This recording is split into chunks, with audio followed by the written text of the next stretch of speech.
Hyderabad రాయదుర్గంలో road ప్రమాదం జరిగింది. ఈ ప్రమాదంలో ఆటో కారును ఢీకొట్టడంతో ఒకరు మృతి చెందగా పలువురికి గాయాలయ్యాయి.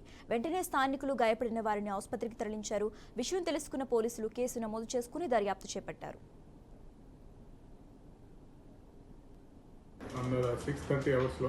ఒక ఆటో షేక్పేట నుంచి టువర్డ్స్ గచ్చిబౌలి వెళ్తుంది. అందులో 4 మెంబర్స్ ప్యాసింజర్స్ ఉన్నారు.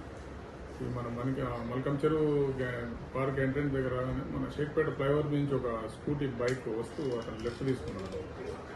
ఆ బైక్ యాక్సిడెంట్ కాకుండా తప్పించడం కోసం ఇతను ఓవర్ స్పీడ్ ఉండి లెఫ్ట్ టర్న్ కావడం వల్ల బ్యాలెన్స్ అవుట్ అయిపోయి పక్కన ఉన్నటువంటి పార్క్ చేసిన ఒక గేలో వెహికల్కు హిట్ చేయడం జరిగింది. ఆటో తిరిగి కింద పడిపోయి అందులో ఉన్న ప్యాసింజర్స్ ప్లస్ ఆటో డ్రైవర్ కింద పడిపోయారు. అందులో రత్నబాయ్ అని చెప్పేసి ఒక 38 ఇయర్స్ ఈ లేడీ సివియర్ ఇంజరీస్ తోటి హాస్పిటల్ షిఫ్ట్ చేస్తుంటే చనిపోయారు. అదే ఆటో తన కూతురు కూడా ఉన్నది, దుర్గేశ్వర్ అని చెప్పేసి 25 ఇయర్స్, తనకు కూడా ఇంజరీస్ అయినాయి. అదేవిధంగా ఆటో డ్రైవర్ కూడా ఇంజరీస్ అయినాయి. వీళ్ళు ఇమీడియట్గా వీళ్ళని ఉస్మాన్ హాస్పిటల్ షిఫ్ట్ చేసాం.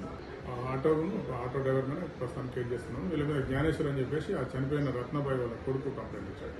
ఆ కంప్లైంట్ పే చేసుకుని ఆటో డ్రైవర్ మీద కేర్ చేసి వెరిఫై చేస్తున్నాం.